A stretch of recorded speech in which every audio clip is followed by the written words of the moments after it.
Ate? Welcome home!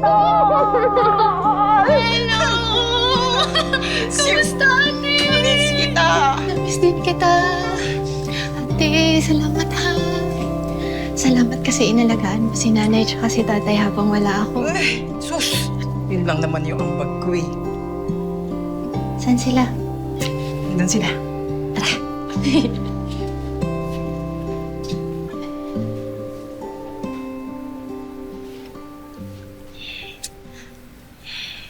Alam mo, hanggang sa uli, hinahanap ka nila.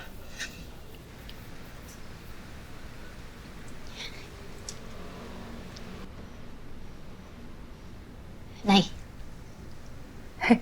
Tay.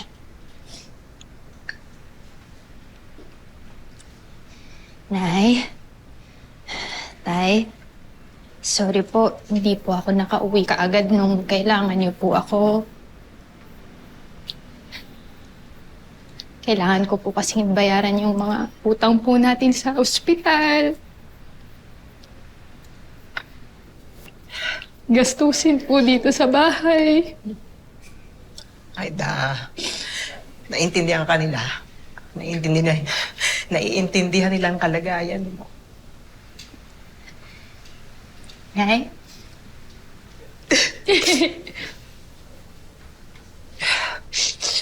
Frank kalabit ka ng kalabit sa kapatid ko eh. Pasensya na. Ano ba yun? Mahal. Mahal, sorry na. Pero baka oras na para bigyan natin ng apo si nanay at tatay. Alam mo naman, yun ang hindi natin ibigay sa kanila. Ikaw sa harapan ni nanay tsaka ni tatay nakakainis. Ako talaga. Huli ka. Yan pa naman yun ang asawa mo. Ganyan talaga. Ay, sige. Ate Do, huwag ka mo nakakatok sa kwarto, ha?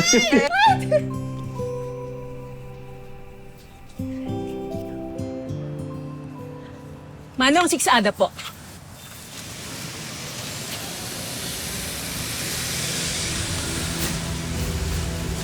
Sasakyan ni Frank yun ah. Ba't ang aga umalis? Saan pupunta yun? Yun. Manong, sundan niyo yung kotse na yun, ha? Bilisan po natin. Bilisan natin.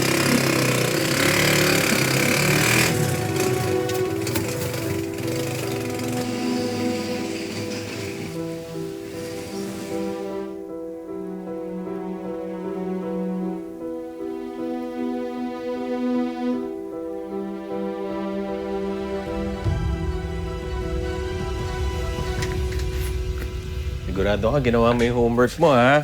Opo, ginawa ko po. Eh, nakapag-toothbrush ka ba? Opo.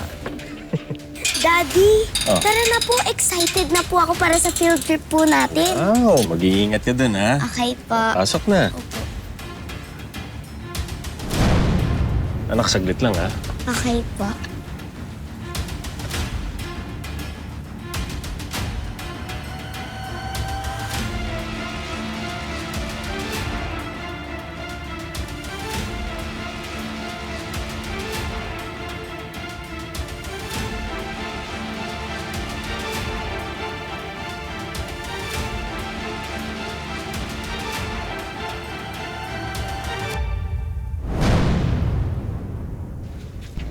Daddy, tara na po. Malilate na po ako para sa field trip.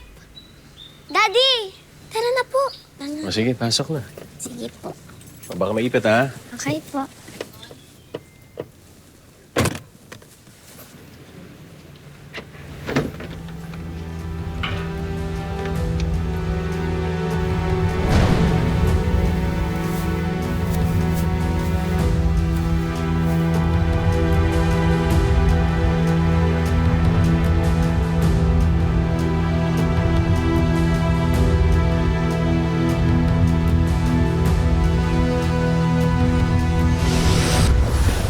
Naku, kawawang Aida.